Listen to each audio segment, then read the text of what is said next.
Bom dia, boa tarde, boa noite, meus queridos alunos do primeiro ano. Aqui quem fala é o professor Paulo Afonso, de Física, e a gente vai dar início a mais uma aula agora, a partir desse momento, nesse vídeo, e nós vamos estudar especificamente o movimento circular. Se vocês quiserem acompanhar aí pelo livro de vocês, o livro 2, a unidade 4 de Física de vocês, tá bom? E a gente vai entender um pouquinho a respeito de como é que funciona o movimento para quem anda em círculos, quais as aplicações dele nas indústrias e tudo mais, tá? E essa é a ideia, a gente vai entender bastante aí a respeito do movimento circular e a aplicação dele no nosso dia a dia também, como é que a gente pode estar trabalhando com a velocidade angular, aquela velocidade que a gente vê em relação ao ângulo que ele está varrendo, em relação a uma certa circunferência, a uma certa curva que ele possa estar fazendo. Então essa é a ideia do movimento circular, é isso que a gente vai estar fazendo aí nesse primeiro momento, que a gente vai estudar agora, né, com o movimento circular. Então vamos lá. Então agora a gente vai estar trabalhando com movimento circular e a gente vai entender como é o movimento quando a gente está andando em círculos, né, fazendo algumas voltas aí, algumas oscilações e tudo mais. Então a gente precisa entender como é que funciona o movimento circular para fazer algumas previsões, por exemplo. É bastante útil na mecânica quando a gente utiliza ele para os conceitos de engrenagem, de máquinas e tudo mais. Nos nossos carros é bastante importante o conceito do movimento circular, que é o que movimenta o carro, que movimenta uma máquina, uma esteira, enfim, é uma coisa bastante importante do nosso dia a dia, que muitas vezes a gente nem percebe que está presente. Então beleza, para a gente estudar o movimento circular, a gente primeiro precisa entender a ideia de ângulo. O ângulo nada mais é do que o seguinte, olha só. Imagina que eu tenha uma pessoa que está andando em uma certa rotatória, que vocês podem ver que ela é bem redondinha do jeito que eu fiz bem aqui, quase nada achatada, bem redonda mesmo, perfeitamente redonda, igual o desenho que eu fiz. E o seguinte, aí ele fica dando várias voltas lá e a gente pode dizer que ele dá essas voltas com velocidade constante, por exemplo. Tá, beleza. Aí num dado instante de tempo, eu pego e vejo que ele sai dessa posição inicial aqui, S0, e chega até uma posição final, que nós chamamos de S, nessa rotatória. Beleza. Aí se ele sai de S0 e chega até S, significa que daqui até aqui ele teve o quê? Uma variação do espaço. O espaço final menos o espaço inicial. Beleza, ele andou um certo trecho bem aqui dessa rotatória, considerando só esse ponto daqui e esse ponto final bem aqui, onde ele saiu e onde ele chegou. Se nós levarmos em consideração a relação desse espaço que ele percorreu bem aqui, esse ΔS, com esse raio da rotatória bem aqui, o raio dessa circunferência dessa rotatória, se nós fizermos essa relação, nós vamos obter um ângulo com que esse carinha que está andando bem aqui descreveu nessa rotatória. Tá? Então, o que seria o ângulo do movimento circular? A matemática me permite dizer que o ângulo de um movimento, né, o ângulo quando a gente anda em circunferência, ela é o quê? Ela é a relação entre o espaço que a gente está percorrendo bem aqui, o quanto ele efetivamente andou daqui até esse ponto, né, andando por aqui, e com relação ao raio que tem a rotatória, né, o raio que tem essa circunferência. Então o ângulo é a variação do espaço, quanto esse cara andou, dividido pelo raio da rotatória. E a variação do espaço a gente mede em metros e o nosso raio nós também medimos em metro. Então, metro por metro, a gente corta, vai dar 1, na verdade. Então, o ângulo, na verdade, ele é uma coisa que ele não tem unidades. Porém, para distinção, para ajudar na matemática e tudo mais, para ajudar no pensamento também, a gente define o quê? O seguinte, que o ângulo ele é medido em graus ou em radianos, mas na verdade ele não tem unidade, tá bom? Essa é a ideia. Mas a gente coloca o graus e a gente coloca o radiano para ajudar nos cálculos, para a gente para a gente saber com o que a gente está trabalhando. E falando nisso, é muito importante que quando a gente fala de grau, quando a gente fala de ângulo, nós geralmente lembramos do graus, né, do grau, que é muito utilizado. Mas aqui no movimento circular a gente vai estudar bastante, né, aqui o nosso movimento em radianos, que é uma outra medida, um outro tipo de pensamento. Mas, claro que não vai atrapalhar em nada o nosso movimento. Vai ter questões que vai ser com graus e vai ter questões que vão ser com radianos. Muito mais com radianos.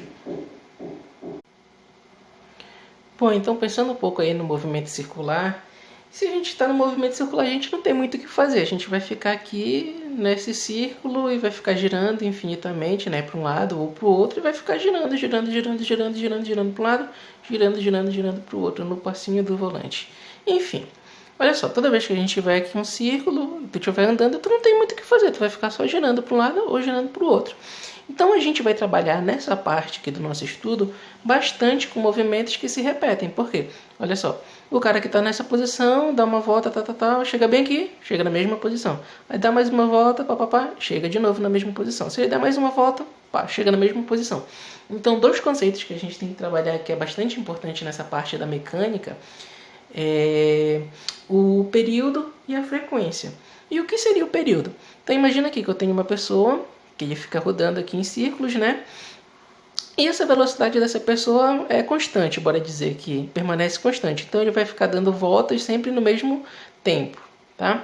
Beleza. Então olha só. Quando ele sai daqui, que ele dá uma volta, o que seria o período dele? O período seria justamente o tempo que ele leva para completar essa volta. Então imagina que ele sai daqui, dá essa volta e levou 30 segundos para completar essa volta. Aí ele sai daqui, chega aqui, volta, mas de novo, né? Aí ele dá 30 segundos. Por quê? Porque a velocidade dele, nesse caso, permaneceu constante. E o que seria o período dele? O período é o tempo que ele levou para dar essa volta, que foi de 30 segundos. Essa é a ideia do período. O tempo que o objeto leva para completar uma volta inteira aqui, nesse caso, no movimento circular.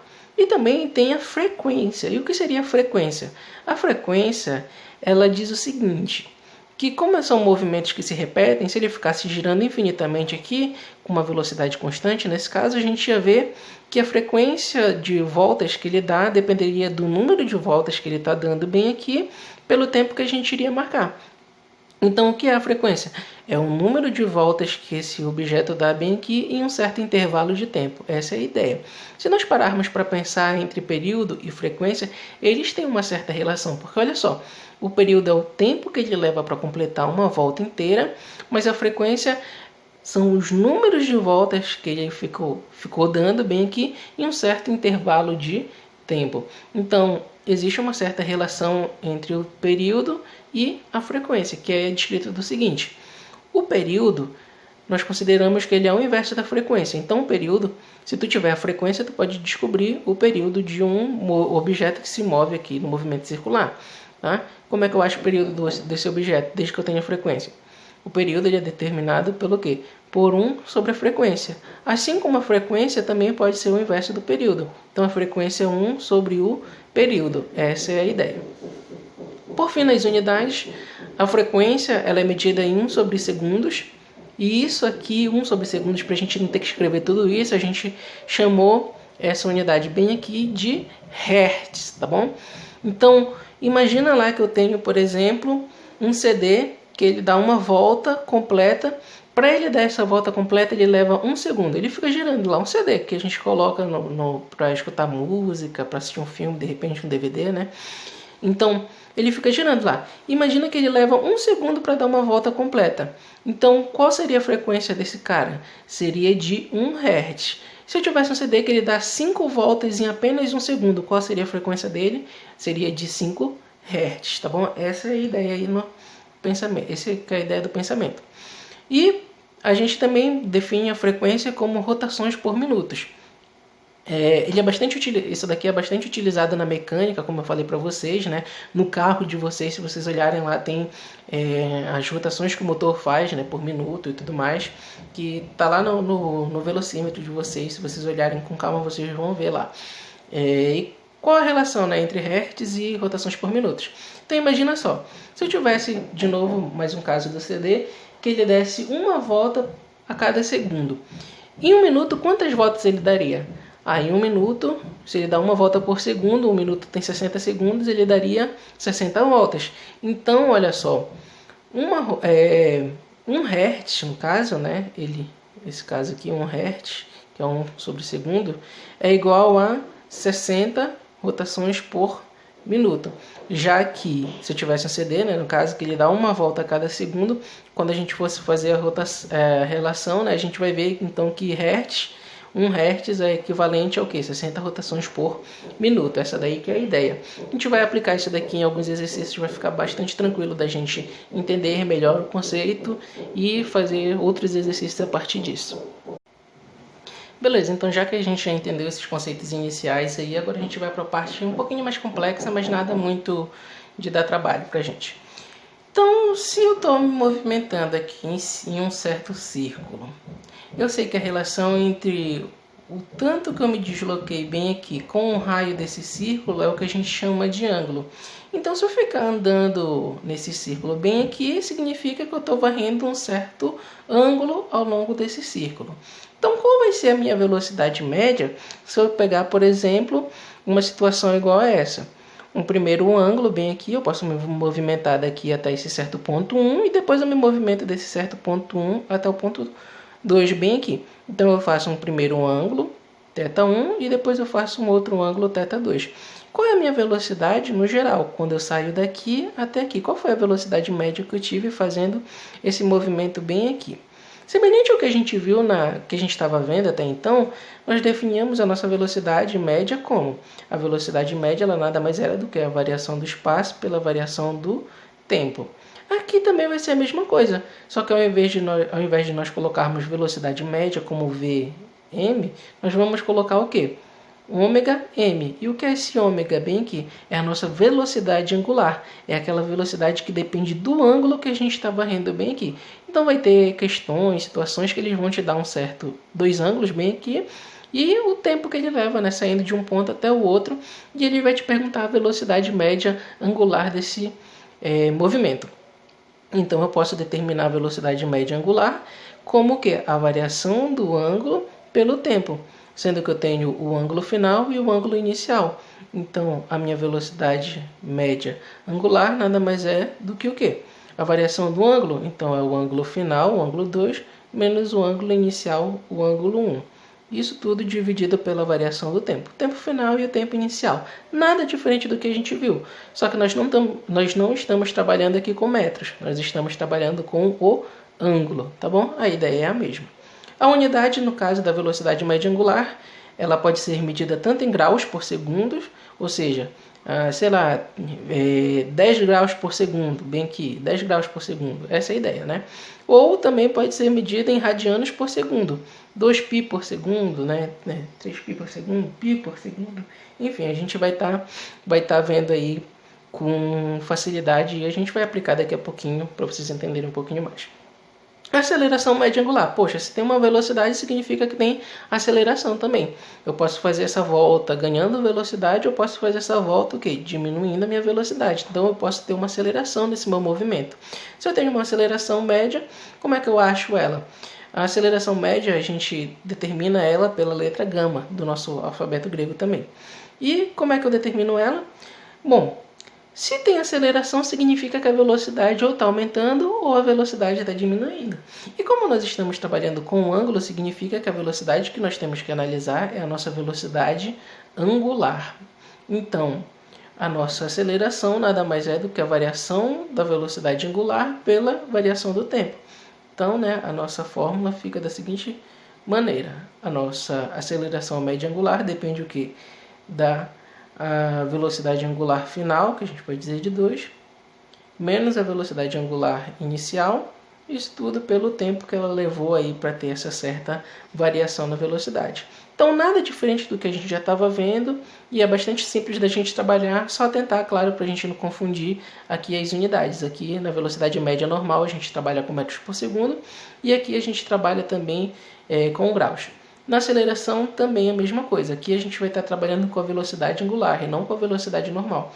A nossa aceleração normal, lá que a gente viu, a nossa aceleração escalar, ela era o quê? A variação da nossa velocidade pelo tempo.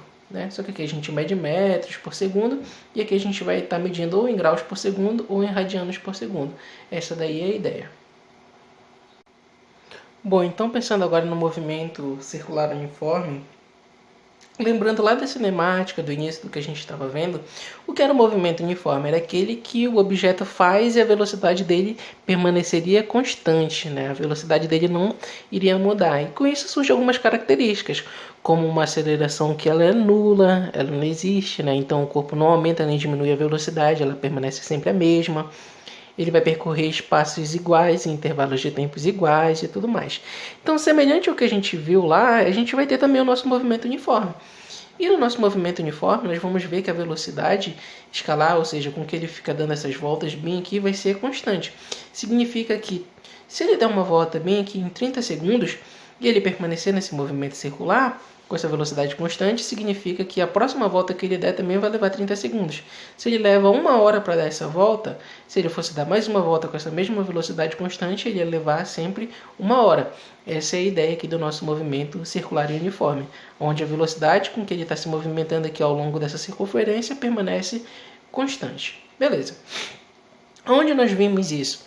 Nos motores de carro, quando a gente consegue manter uma velocidade constante, engrenagens de algumas empresas, em algumas máquinas que elas utilizam, no nosso ventilador, quando a gente liga ele, né, ele começa a girar bem rápido e tal, mas depois que ele chega na certa velocidade que a gente colocou, a gente vai ver que a palheta vai ficar dando voltas sempre com a mesma velocidade lá, jogando vento no nosso rosto.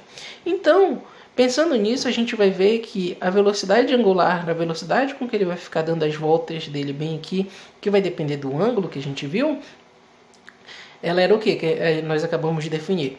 Ela era a variação do ângulo pela variação do tempo. Só que como ela é uma velocidade que está sendo constante, o móvel se movimenta sempre com a mesma velocidade, a gente vai ver que toda vez que a gente pegar o ângulo que ele estiver se movimentando em qualquer situação dessa bem aqui e dividir pelo tempo, nós vamos ver que o valor dessa velocidade ela vai permanecer sempre o mesmo, ela vai permanecer constante.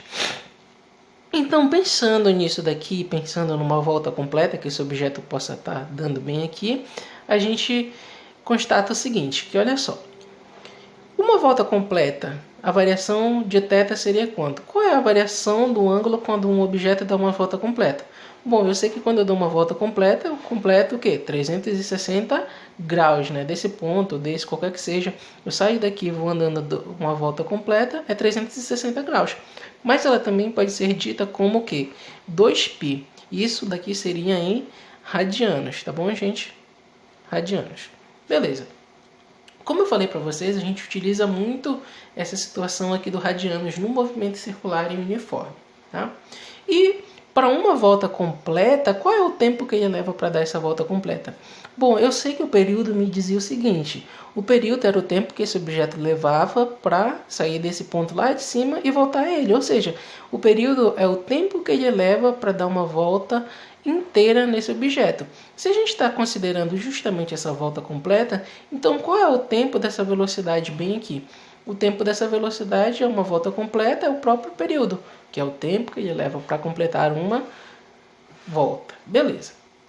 Então, pegando essa equação bem aqui e substituindo os fatores, nós acabamos de descobrir o quê? Que para uma volta completa, a variação do ângulo é o quê? Ela é 2π, então vou substituir bem aqui, ela é 2π, e para uma volta completa, o tempo que ele leva para completar essa volta é o próprio período. Então, aqui no nosso movimento circular, a gente pode definir a velocidade com que esse corpo está se movimentando sendo constante da seguinte forma, 2π sobre t. Isso no movimento circular e uniforme, quando a velocidade desse móvel permanece constante.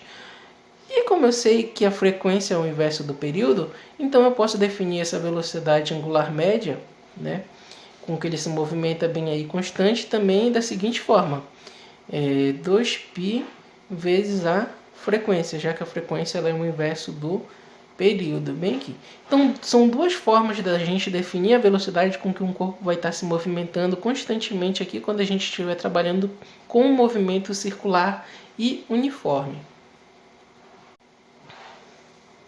Bom, então a gente acabou de ver aqui, né, que existe uma certa velocidade com que esse corpo está se movimentando e tudo mais.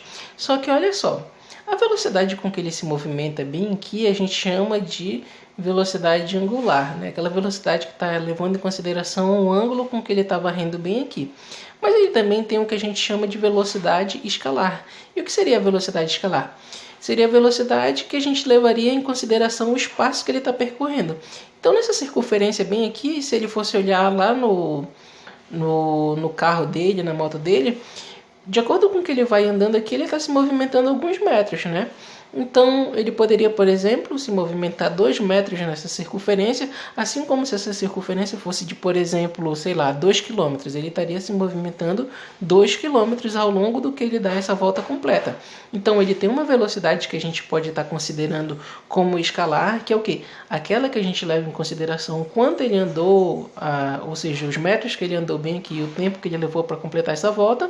E tem a velocidade angular, que a gente leva em consideração o ângulo com que ele estava rindo bem aqui nessa circunferência, pelo tempo que ele levou para dar essa volta também. Essa era a ideia.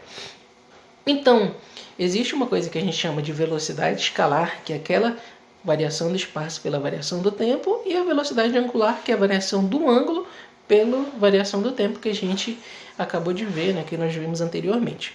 Então, pela nossa velocidade escalar, olha só, a gente vai ter uma certa relação entre a velocidade angular, que ele está dando a volta dele bem aqui, levando em consideração o ângulo, e a velocidade escalar, que é o que faz ele se movimentar ao redor aqui desse círculo. Eu sei que a velocidade escalar é a variação do espaço pelo tempo. E ele está dando volta no quê? Ele está dando volta em uma circunferência. Eu sei que na matemática ele me diz que o comprimento dessa circunferência aqui, ele é igual a quem? 2πr. E o que seria isso? Seria mais ou menos como se eu pegasse essa rotatória que está bem aqui, né, esse círculo bem aqui, eu quebrasse ela e deixasse ela bem retinha. Então vou fazer mais ou menos a representação. Imagina aqui que eu quebro e pego essa linha que está formando ela em redondo e estico ela bem aqui. É como se eu transformasse essa circunferência bem aqui em uma linha reta, por exemplo. Por quê? Porque eu sei que de acordo com o que ele está andando aqui, ele vai se movimentar 1 metro, 2, 3, 4, 5, 6, 7, 8, até ele dar uma volta completa, né? Ele se movimenta alguns metros. Então essa mais ou menos é a ideia. E qual é o comprimento da circunferência? A matemática me diz que ela é 2πr. Beleza, então a variação do espaço para uma volta completa depende de 2πr, ou seja, depende de π e do raio dessa circunferência bem aqui. Bom, se nós levarmos em consideração que ele está dando uma volta completa nessa circunferência, né? Para dar uma volta completa, é lógico que ele tem um certo período. E o que é o período? A gente já viu anteriormente, eu já falei várias vezes aqui para vocês. O período é o tempo que ele leva para dar essa volta completa na circunferência bem aqui. Então, a nossa velocidade escalar ela pode ser escrita da seguinte forma. Olha só, a relação entre a velocidade angular e a velocidade escalar, ela depende do quê? De 2πr sobre t. Sendo que 2π sobre t, bem aqui, olha só, é quem? 2π sobre t, que nós acabamos de ver bem aqui, olha só, é a nossa velocidade angular. Então, essa fórmula fica a seguinte, que a velocidade escalar ela é igual a quem? A velocidade angular vezes o raio. Tá bom? Essa é uma forma da gente estar escrevendo a relação entre a velocidade escalar e a velocidade angular. Como que isso vai cair em uma questão? Ele vai te dizer o seguinte, que um objeto tem uma certa velocidade angular bem aqui, né, que depende do ângulo com que ele está se movimentando, e essa circunferência tem um certo raio. Qual é a velocidade escalar desse cara? Então, qual vai ser a velocidade que vai estar marcando lá no velocímetro dele? 5 metros por segundo, 60 km por hora, o que é que vai estar marcando lá, entendeu? Assim como ele pode te dar a velocidade escalar bem aqui, né, a velocidade que é marcada lá no velocímetro do carro, da moto do cara que está andando nessa circunferência, e ele pode te pedir a velocidade angular, dependendo aí do raio da circunferência.Essa daí é a ideia dessa relação entre a velocidade com que ele se movimenta, né, levando em consideração o ângulo, e a velocidade com que ele se movimenta, levando em consideração o quanto ele andou. Por fim, mas não menos importante, a gente vai ter então agora a nossa função horária do espaço angular. Vocês se lembram que lá no nosso movimento uniforme nós tínhamos a forma do sorvete, que era o quê? a posição final menos a posição é igual à posição inicial, mais a velocidade vezes o tempo. E o que isso daqui me dizia? Essa equação me dizia que eu posso determinar a posição de um móvel em qualquer instante de tempo, desde que eu saiba de onde ele partiu e a velocidade com que ele tem, já que ela é constante. Então, semelhante ao que a gente tem lá no nosso movimento uniforme, nosso movimento retilíneo uniforme, a gente está trabalhando no movimento circular uniforme. Então, também vai ter uma equação que se adequa a isso daqui. Vocês vão ver que elas são bastante parecidas. Então, olha só, pela nossa fórmula da velocidade angular, a gente sabe que ela depende da variação do ângulo pela variação do tempo. Então, a nossa velocidade angular, ela nada mais é do que o ângulo final menos o ângulo inicial, isso tudo dividido pelo tempo final menos o tempo inicial. Bom, como eu sempre falo para vocês, a partir do momento que eu analiso esse movimento, eu ligo um cronômetro. Então eu posso sempre considerar que o tempo inicial ele é zero, porque é a partir dele que eu vou começar a marcar a movimentação de um corpo, analisar o movimento. Beleza. Então a nossa equação fica como? Que ômega, a velocidade angular, ela depende do ângulo final menos o ângulo inicial que esse corpo está descrevendo, dividido pelo tempo final do movimento. Se eu pegar esse tempo que está dividindo e passar para o outro lado, ele passa multiplicando. Então eu tenho que ômega, a velocidade angular, vezes o tempo, é igual ao ângulo final menos o ângulo inicial. Por fim, eu vou ter o seguinte, que o ângulo final vai ser igual ao ângulo inicial, bem aqui, mais esse ângulo inicial ele estava negativo, ele passa para o outro lado, ele passa positivo, mais ômega vezes t, a nossa velocidade angular vezes o tempo. Então, olha só essa equação bem aqui. O que ela me diz? Ela me diz que eu posso determinar o ângulo com que o corpo vai se encontrar em qualquer instante de tempo, desde que eu saiba o ângulo inicial dele, desse movimento que eu estou analisando, e a velocidade angular com que ele está se movimentando. Se vocês olharem aqui as duas equações, é a mesma coisa, só que aqui a gente está trabalhando com metros e aqui a gente está trabalhando com o ângulo da movimentação de um corpo. Essa daí que é a ideia da função horária do espaço angular que a gente viu. A gente vai aplicar também alguns exercícios e vai ficar bastante tranquilo de vocês entenderem. E, claro, a gente precisa estudar para continuar aí o nosso movimento, para continuar o nosso estudo e a gente entender com bastante calma isso daí.